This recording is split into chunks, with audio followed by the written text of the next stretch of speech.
इसके पहले हमने योग के 4 स्तंभों पर चर्चा विस्तार से किया था, जिसमें पहला करुणा, दूसरा मैत्री,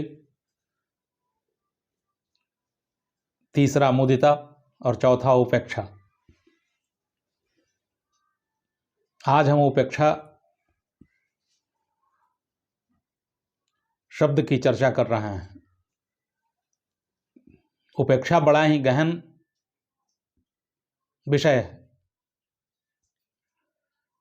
अगर डिक्शनरी में देखा जाए, शब्दकोश में अगर उपेक्षा का अर्थ देखा जाए तो उसका अर्थ घृणा होता है, लेकिन अध्यात्म के दृष्टिकोण से अगर देखा जाए तो उपेक्षा को घृणा नहीं कहते हैं,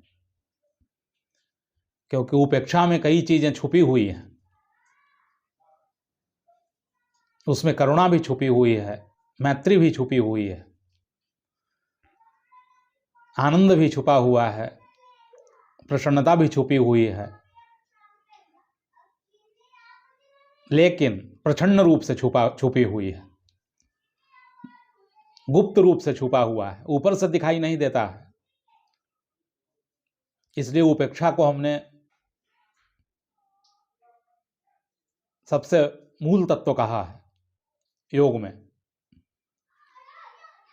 क्योंकि जो ऊपर से दिखता है वो भीतर से नहीं है,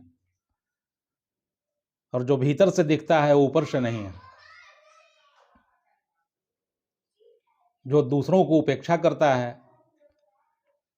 अगर सांसारिक व्यक्ति अगर उपेक्षा का प्रयोग करे तो उसका अर्थ होगा घृणा। उसका अर्थ होगा कि हम तुमको निगेट कर रहे हैं, हम तुमको किसी भी दृष्टिकोण से नहीं देख रहे हैं, हम तुमको प्रेम के दृष्टिकोण से नहीं देख रहे हैं, तुम पर हम कोई ध्यान नहीं दे रहे हैं, किसी से हमारा कोई लेना देना नहीं है, कोई तात्पर्य नहीं है। लेकिन जब आध्यात्मिक व्यक्ति जब उसकी व्याख्या करेगा या उसका उपयोग करेगा जीवन में, तो उपेक्षा के कई अर्थ होंगे, कई दिशाएं होंगी, कई दिशाओं से उसका हम अर्थ कर सकते हैं, कई दिशाओं से हम उसका तात्पर्य निकाल सकते हैं।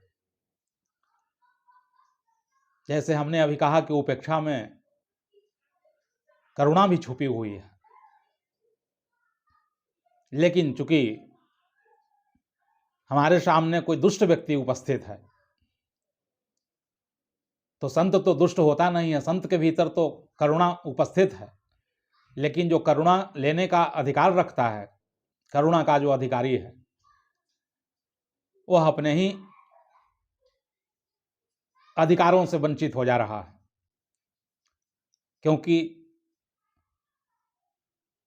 करुणा लेने की क्षमता होती तभी उस पर करुणा की जाती।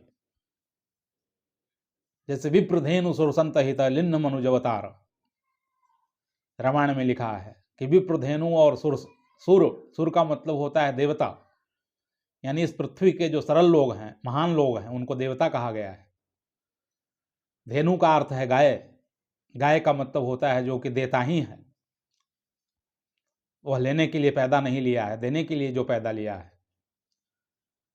उसको गाय कहते हैं। तो ये 4 जो हैं इन करुणा के अधिकारी हैं, यानी इनमें पात्रता है कि इन पर करुणा की जाए। इसलिए योग सूत्र कहता है कि सारे लोग करुणा के अधिकारी नहीं हैं, क्योंकि अगर दुष्टों पर भी करुणा की जाए, और अगर करुणा की जाए तो करुणा की भी जा सकती है, जैसे महान पुरुष दुष्टों पर भी करुणा करते हैं, लेकिन उसके चित्त को समझ करके ही करुणा करते हैं कि अगर हम करेंगे इस पर करुणा तो इसमें बदलाहट हो सकती है कि नहीं, इसका रूपांतरण हो सकता है कि नहीं। रूपांतरण के दृष्टिकोण से ही उस पर करुणा की जाती है। लेकिन अगर वह महादुष्ट है, रूपांतरण की कोई संभावना अगर नहीं है, 1% भी अगर उसमें बदलने की कोई संभावना नहीं है, तो फिर चौथे शस्त्र का प्रयोग किया जाएगा, जिसको उपेक्षा कहते हैं। उपेक्षा का मतलब शांत हो जाएगा संत। अगर महादुष्ट व्यक्ति उसके सामने आ जाता है, जिसमें जन्मों जन्मों के पाप भरे हुए हैं, जिस पर कितना ही मेहनत किया जाए, पत्थर तो घिस जाता है, लेकिन कुछ ऐसे भी लोग हैं जिनको घीसा नहीं जा सकता है, जिनको बदला नहीं जा सकता है, क्योंकि वो बदलने के लिए ही तैयार नहीं है। इसलिए शास्त्र कहता है कि दुष्ट व्यक्ति के साथ दुष्टता का ही आचरण करना चाहिए। गोस्वामी तुलसीदास कहते हैं कि जो न दंड खल दे हूं जो तोरा, भ्रष्ट हो ही श्रुति मार्ग मोरा। यानी अगर दुष्ट को दंड न दिया जाए, खल को दंड न दिया जाए, तो वेद का मार्ग भ्रष्ट होता है। अगर बिना दंड के मान जाए तब तो करुणा का प्रयोग किया जाएगा उसके ऊपर। अगर बिना दंड के मान जाए तो मैत्री का भी प्रयोग किया जा सकता है, मित्रता भी स्थापित की जा सकती है। लेकिन मित्रता तो स्थापित उसी से होगा जिसका शील गुण दूसरे मित्र से मिल रहा है। समान शील व्यसने सुसख्यम, उसकी आदत, उसका शील, उसका गुण तालमेल खा रहा है तो मित्रता हो सकती है उससे।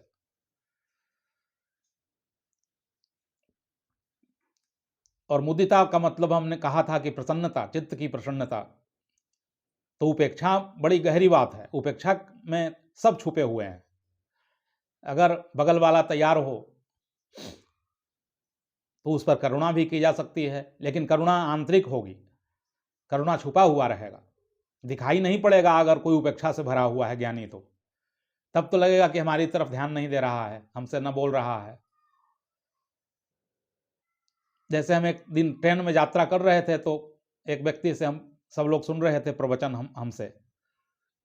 फिर बाद में हमने देखा कि एक ऐसा व्यक्ति है जो कि सुन ही नहीं रहा है। हम कुछ बोल रहे हैं, वो दूसरा व्यक्ति जो है उसका कुछ और अर्थ लगा रहा है। तो हमने सोचा कि अब करुणा का भी प्रयोग कर लिए, मैत्री का भी प्रयोग कर लिए, मित्रता भी स्थापित करने की चेष्टा किए। तो इसका चरित्र हमसे तालमेल नहीं खा रहा है, इसका शील हमसे मिल नहीं रहा है, इसका आचरण हमसे मिल नहीं रहा है। तो मैत्री को भी हमने प्रयोग करके देखा, करुणा भी दिखलाई, मुदिता माने प्रसन्न होकर के भी हम दिखाए, लेकिन तीनों को ही उसने इनकार किया। तो अंत में फिर हमने उपेक्षा का प्रयोग किया। उपेक्षा का मतलब हम मौन हो गए, शांत हो गए। अब उसको दिख भी नहीं रहा था कि हम में करुणा है कि नहीं, मैत्री है कि नहीं। फिर वो आलोचना करने लगा कि संत को तो ऐसा होना चाहिए कि वैसे होना चाहिए, यानी संत के चरित्र का वर्णन करने लगा और तुलना करने लगा। लेकिन वह नहीं समझ रहा था कि हम उपेक्षा का प्रयोग कर रहे थे, क्योंकि वह पात्र नहीं था करुणा का, कि मैत्री का, कि मुदिता का। इसलिए उपेक्षा योगियों का सबसे महानतम शस्त्र है, जो कि अपने में सब कुछ समेटे हुए है। और अगर उसका प्रयोग किया जाएगा तो उसको उदासीनता भी कहते हैं। जीसस क्राइस्ट ने कहा है पवित्र तटस्थता उपेक्षा को। उपेक्षा का वर्णन कई तरह से किया गया है, महापुरुषों ने किया है। जैसे बुद्ध ने कहा है उपेक्षा, कि कोई एकदम दुष्ट मिल जाए व्यक्ति तो उसके प्रति उपेक्षा करना, उपेक्षा का भाव रखना, न पक्ष में न विपक्ष में। भीतर से तो समता रखना, लेकिन बाहर से पक्ष और विपक्ष का दृष्टिकोण न रखना उपेक्षा कहलाता है। अगर वो बदल जाता है बाहर से तो फिर उपेक्षा को फिर बदल देंगे, ट्रांसफॉर्म करेंगे, रूपांतरित करेंगे करुणा में। अगर बगल वाला व्यक्ति बदल जाता है, मित्रता स्वीकार करने के लिए राजी हो जाता है, तो उसका हम प्रयोग करेंगे। जैसे कृष्ण जाते हैं दुर्योधन को समझाने के लिए, शांति का प्रस्ताव ले जाते हैं, तो शांति का प्रस्ताव वो स्वीकार नहीं करता है। उल्टे क्या करता है कि कृष्ण को बांधने के लिए उत्तेजित हो जाता है कि हम तुमको बांध लेंगे, अपमानित करता है। तो फिर कृष्ण क्या करते हैं कि उपेक्षा का प्रयोग करते हैं, उदासीनता का प्रयोग करते हैं, अपने बल और कौशल का प्रयोग करते हैं उपेक्षा को दिखाते हुए। तो कहा गया है कि दुर्योधन के मेवा त्यागी, साग भी दुर्घर खायो, साग भी दुर्घर खाई, सबसे ऊंची प्रेम सगाई, जग में सबसे ऊंची प्रेम सगाई। दुर्योधन के मेवा त्यागे, साग भी दुर्घर खाई, सबसे ऊंची प्रेम सगाई। तो दुष्टों के प्रति उपेक्षा जरूरी है। अगर उसके प्रति हम प्रेम दर्शाएं, करुणा दर्शाएं, मैत्री दर्शाएं, ज्ञान का प्रयोग करें, तो वह व्यक्ति सुधर नहीं सकता है। इसलिए उपेक्षा का प्रयोग कई तरह से किया जा सकता है। कोई विरोध में आ जाए दुष्टों के, जैसे जटायु विरोध में आ जाता है रावण के। जब रावण सीता का अपहरण कर रहा था, तब अपहरण करके आकाश मार्ग से जा रहा था, जटायु से सहन नहीं हुआ कि दूसरे की स्त्री को अपहृत करके और अपने घर ले जा रहा है। अपने को बहुत महान समझ रहा है, अपने को बलशाली समझ रहा है और जूझ जाता है। इसमें उपेक्षा ही प्रदर्शित होता है, यानी दुष्ट के उपेक्षा करता है, माने खिलाफ खड़ा होता है। इसको भी उपेक्षा कहते हैं। अगर कोई उदासीन हो जाए, रस ही न ले किसी में, अगर दुष्ट बैठा हुआ है और उसमें हम रस ही नहीं ले रहे हैं, न पक्ष में न विपक्ष में, साक्षी भाव से मात्र हम देख रहे हैं उसको, उसके सुन रहे हैं उसकी बातों को, तो इसको भी उपेक्षा कहते हैं। जैसे हमने सुना है कि बुद्ध एक गांव में गए तो कई लोगों ने बड़ी गालियां दी। कई लोगों ने तो नहीं, लेकिन एक व्यक्ति ने गालियां दी ज्यादा। कई लोगों ने तो विरोध किया। तो गालियां जब बहुत दे लिया, तब भगवान बुद्ध ने कहा कि बोलो, और कुछ कहना है, और कुछ गालियां देनी है। उसने कहा कि नहीं, और कुछ नहीं कहना है, हम गालियां दे चुके हैं, अब गालियों से ज्यादा क्या हो सकता है। हमारा मन दे दे करके थक गया, अब हमको गालियां नहीं देनी है। बुद्ध ने कहा कि हम कल एक गांव में गए थे और हमारा पेट भरा हुआ था, हम खाए हुए थे, और एक व्यक्ति प्रसन्न होकर के हमारे पास मिष्टान्न लाया, मिठाइयाँ लाया थाली भर करके, और कहा कि लीजिए आप इसको ग्रहण करें, भोजन करें, खाएं। लेकिन हम पहले ही खा चुके थे किसी के यहाँ, तो वह मिठाई का थाल हमने इनकार कर दिया लेने से। हमने उपेक्षा किया, हमने कहा कि मित्र हम खाए हुए हैं, पेट भरा हुआ है हमारा। तो क्या तुम बता सकते हो कि वह जब हम मिठाइयाँ उसको लौटा दिए तो वह किसका हो गया? तो उस ग्रामीण ने कहा कि जब आपने लिया नहीं मिठाई, आपका पेट भरा हुआ था, आपने इनकार किया, लिया नहीं, उपेक्षा किए, उदासीनता आपने दिखलाई, तो फिर वह मिठाई तो उसी का हो गया जिसका था, जिसकी थी मिठाई। तो बुद्ध ने कहा कि जब मिठाइयों को हम इनकार कर सकते हैं, तो तुम्हारी बातों को भी हम इनकार कर दिए। जब मिठाई जैसा चीज को हम नहीं ले सकते हैं, तो गालियां कौन लेने जाता है? इससे बोलो, मिठाई तो उसकी जब हम वापस कर दिए तो उसका हो गया, तुम ही कह रहे हो।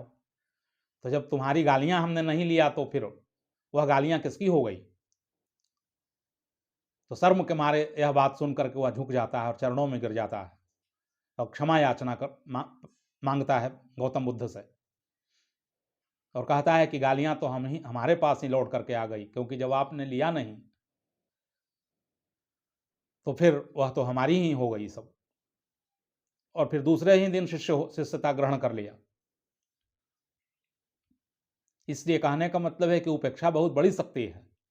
उपेक्षा का अगर ठीक प्रयोग किया जाए तो वह दिव्यास्त्र से कोई कम नहीं है, कोई ब्रह्मास्त्र से कम नहीं है।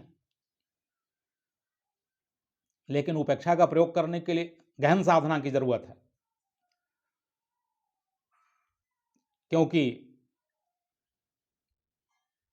वह ब्रह्मानंद से प्रकट होता है। जब परमात्मा का हमको ज्ञान होता है, जब स्वरूप स्थिति होती है, तो वहां से ये 4 शस्त्र प्राप्त होते हैं।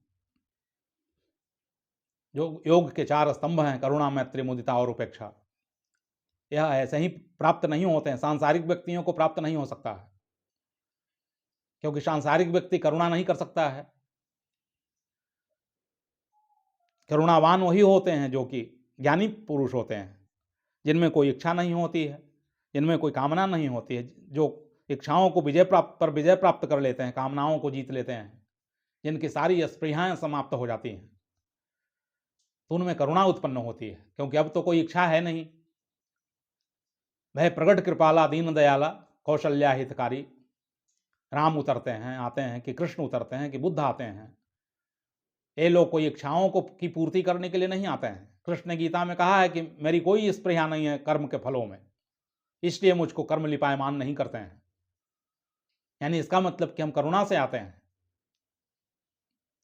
हम कोई इच्छा पूरी करने के लिए नहीं आते हैं, क्योंकि यहाँ ऐसी कोई वस्तु नहीं है जो हमको प्राप्त नहीं है, सब प्राप्त हमको है। इसलिए कर्मों के फलों में भी कोई स्पृहा नहीं है। कर्म के फल में स्पृहा उसी को होता है जो करुणा को उपलब्ध नहीं है, जो ज्ञान को उपलब्ध नहीं है, जो प्रसन्नता को उपलब्ध नहीं है, जो हमेशा प्रसन्न है। जो प्रसन्न नहीं है उसी को ज्यादा वस्तुओं की जरूरत होती है, कि बड़ा मकान की जरूरत होती है, कि बड़े प्रतिष्ठा की जरूरत होती है। लेकिन जो प्रसन्न है, जो दूसरों का सुख ही चाहता है, जो दूसरों को के दुख में दुखी हो जाता है, जदा जदा ही धर्मस्य ग्लानिर्भवति भारत, यानी जब जब धर्म की हानि होती है तब मैं आता हूं, और दुष्टों की संख्या बढ़ जाती है, और महात्माओं को जब लोग सताने लगते हैं, परेशान करने लगते हैं, तो परमात्मा चेतना उतरती है इस पृथ्वी पर। लेकिन उतरती है, कारण उसका है करुणा, इच्छा नहीं, करुणा। कोई बाध्य नहीं किया जा सकता है कृष्ण को। कृष्ण यहां नहीं कह रहे हैं कि हम बाध्य हैं आने के लिए, कह रहे हैं कि हमारे भीतर करुणा है, हम आनंदित हैं, और हमारे भीतर उपेक्षा है। तो दुर्योधन की उपेक्षा कर देते हैं, धृतराष्ट्र की उपेक्षा करते हैं, कहीं दंड भी देते हैं पापियों को, कहीं दंड दिलवाते हैं दूसरों से। जैसे अर्जुन को मदद करते हैं, विचारों से समझाते हैं कि यहाँ ऐसे प्रयोग करना है शस्त्रों का, यहाँ ऐसे ब्रह्मास्त्र का प्रयोग करना है।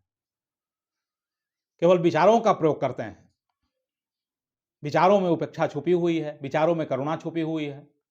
किसी को अगर मारते भी हैं तो करुणा है, उद्धार करने का की ही मनसा है, किसका उद्धार हो जाए। इसका शरीर जो है खराब हो चुका है। राम रावण का उद्धार करते हैं। रावण खुद ही कहता है मरते समय कि अच्छा हुआ कि आ गए आप। प्रसन्न होता है भीतर से। प्रसन्न इसलिए होता है क्योंकि हमारा शरीर ऐसा बना हुआ था कि इससे रूपांतरण संभव नहीं था। होय भजन नहीं तामस देह, क्योंकि शरीर हमारा तामसी हो चुका था, मन रजोगुणी हो चुका था, सत्व का कोई लक्षण ही मौजूद नहीं थे। इसलिए कोई सात्विक व्यक्ति हमको चाहिए था, गुणातीत व्यक्ति चाहिए था, जो हमको बदल दे, जो हमारे शरीर को मिटा दे, जो हमारे अहंकार को मिटा दे, क्योंकि अहंकार से ही तो शरीर बना है। शिव सूत्र में कहा गया है कि योनि वर्ग कला शरीरम, यानी योनि वर्ग है और कला शरीर है। संसार में उतरने की कला है अहंकार। जो अहंकारी है वही शरीर में उतरेगा। अगर दूसरा व्यक्ति कोई उतर रहा है तो फिर करुणा के कारण उतरेगा, दूसरों की भलाई करने के लिए उतरेगा। इससे कबीर ने कहा है कि वृक्ष कबहु नहीं फल भगै, नदी न संचय नीर, परमारथ के कारण साधुन धरा शरीर। क्योंकि उसमें उपेक्षा होती है, और उपेक्षा में सब शामिल है, इसलिए आखिरी में उपेक्षा शब्द का प्रयोग किया गया है। उपेक्षा अंतिम ढाल है ज्ञानियों का, अंतिम तलवार है, अंतिम शस्त्र है, जिसका अगर प्रयोग कर दिया जाए तो लोगों को मुरझा देगा। अगर किसी से कोई प्रेम कर रहा है और वहां उपेक्षा का प्रयोग करने लगेगा तो बगल वाला व्यक्ति मुरझा सकता है। इसी को हम श्राप कहते थे। श्राप का मतलब था कि उपेक्षा कर देना, उसके प्रति उदासीन हो जाना, उसके प्रति तटस्थ हो जाना। जीसस ने कहा है पवित्र तटस्थता, होली इंडिफरेंस, यानी किसी के प्रति हम तटस्थ भाव से देखने लगे। तटस्थ का मतलब है कि पक्ष विपक्ष नहीं कर रहे हैं। अब पहले किसी के प्रति अगर हम पक्ष करते थे, प्रेम के दृष्टिकोण से देखते थे, और अगर उसके प्रति अगर घृणा के दृष्टिकोण से देखने लगे, उपेक्षा के दृष्टिकोण से, तो फिर क्या होगा कि हमारा ज्ञान जो है ऊंचाइयों तक नहीं जा सकता है। इसलिए सारे महापुरुषों ने उपेक्षा का प्रयोग किया है। जैसे हमने सुना है कि महावीर स्वामी को के पास एक आदमी आया और कहा कि देखो से हमारा भैंस देखते रहना, जानवरों को देखना, और हम थोड़ा भोजन करके घर से आ रहे हैं। महावीर स्वामी मौन थे, क्योंकि उपेक्षा में स्थित थे। क्योंकि उपेक्षा कई प्रकार से सिद्ध होता है। कोई अगर मौन भी हो जाए तो उपेक्षा में है, वो न पक्ष में है न विपक्ष में है, सुन लिए चुपचाप, उसने कहा कि थोड़ा हमारा जानवरों को देखते रहना चल रहा है, चारागाहों में हम आ रहे हैं भोजन करके। लेकिन जिसने अपने जानवरों को छोड़ दिया, अपने घर को छोड़ दिया, अपनी पत्नी को छोड़ दिया, अपने संसार को छोड़ दिया, वो क्या दूसरे के जानवरों को देख सकता है कि घास खा रही है कि क्या खा रही है कि कहाँ भाग रही है।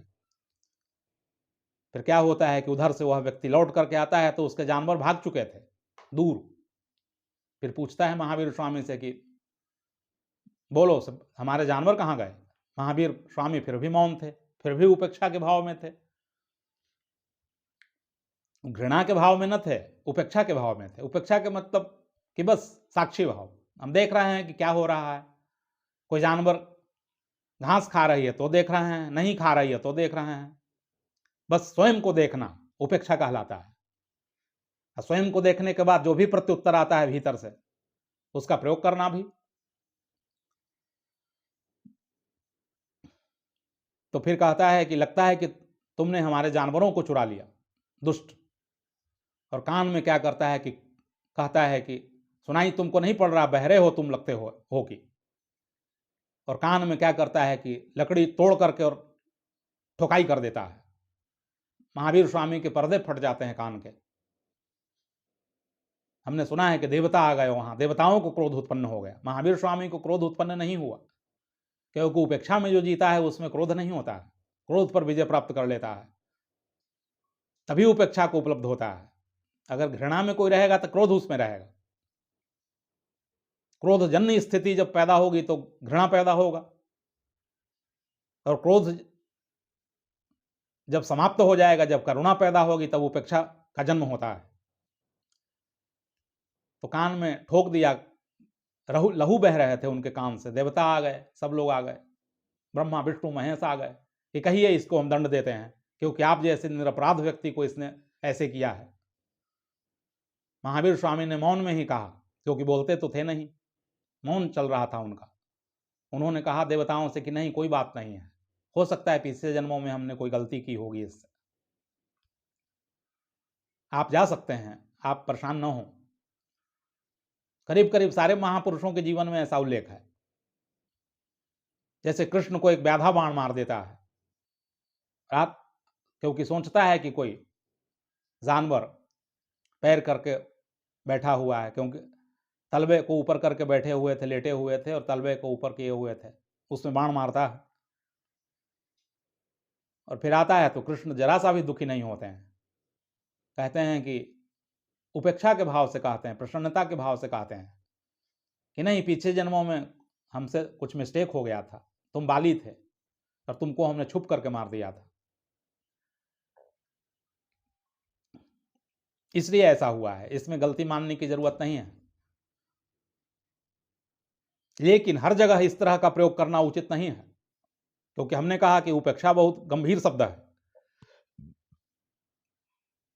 जैसे द्रौपदी का वस्त्र हरण हो रहा था, वस्त्र हरण हो रहा था, तब भीष्म, द्रोण, कर्ण, धृतराष्ट्र, ये सब बलशाली लोग बैठे हुए थे, और एक स्त्री का वस्त्र हरण हो रहा था, नग्न करने का प्रयास किया जा रहा था।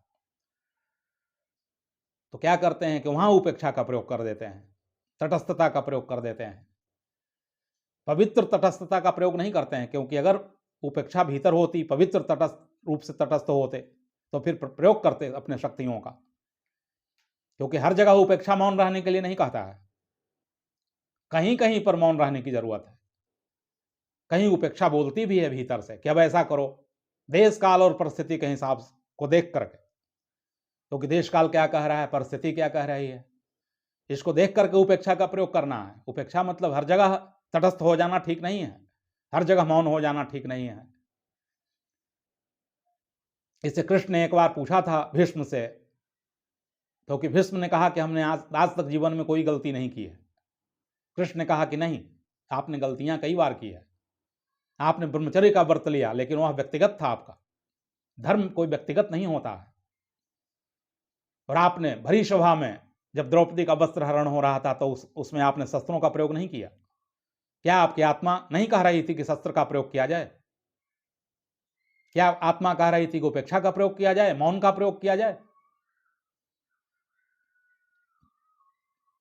तो भीष्म चुप हो जाते हैं, कहते हैं कि नहीं, जरूर हमारे भीतर कहीं ना कहीं खोट रहा। आप ठीक कह रहे हैं कि हमने व्यक्तिगत रूप से धर्म को लिया। द्रोणाचार्य ने भी वही किया, धृतराष्ट्र के अन्न को महत्व दिए, भोजन का महत्व दिए कि उसने हमको धन दिया है, कि गायें दी है, सुख को महत्व दिए, नमक का महत्व दिए। कर्ण ने मित्रता का महत्व दिया, मित्र कैसा है यह नहीं देखा।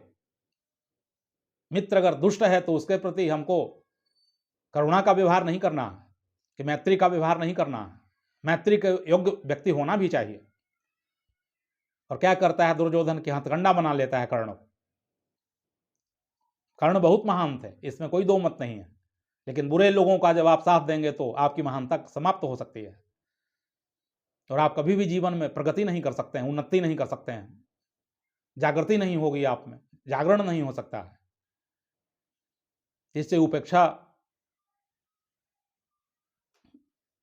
बड़ा गोपनीय शब्द है, बड़ा इसमें प्राइवेसी है। प्राइवेसी को जो जानता है वही उपेक्षा को उपलब्ध हो सकता है, वही उपेक्षा का प्रयोग कर सकता है। इसलिए आप लोगों से निवेदन है कि उपेक्षा का मतलब यह न समझें कि किसी को इनकार कर देना, कि शून्य हो जाना, कि मौन हो जाना। कहीं कहीं मौन हो जाना, कहीं शून्य हो जाना, कहीं तटस्थ हो जाना और कहीं पर बोलना भी। एक फकीर ने लिखा है कि परमात्मा के बारे में कि अगर बोलना तो चाहे तो आंधियों को रोक दे और चुप रहे तो कितनी बड़ी खामोशी है तू, फैले हुए जमी पे हंसी चांदनी है तू। यानी परमात्मा जब बोलने पर आता है तो तूफान पैदा कर देता है, आंधियां आ जाती है, कि नदियों में बाढ़ फैल जाता है। जब उमड़ा कि तब उमड़ा, कि अब बर्बाद किया कि तब बर्बाद किया। यानी बोलने पे आ जाए तो बर्बादियां ला देगा पूरे विश्व में, ब्रह्मांड में। चुप रहे तो कितनी बड़ी खामोशी है तू, अल्लाह अल्लाह मंजरे बरके जमाल, देखती है आंख लब खामोश है। अगर खामोशी देखना है तो फिर समाधि में कोई जाकर के देखे कि खामोशी भी कितनी बड़ी है। और बोलने में भी अगर देखा जाए तो फिर कितने गर्जना उसमें है। इससे उपेक्षा का बड़ा संभल करके प्रयोग करना चाहिए, क्योंकि योग का सबसे अंतिम स्तंभ है और सबसे महत्वपूर्ण। और आज का प्रवचन हम इन्हीं बातों से समाप्त करते हैं।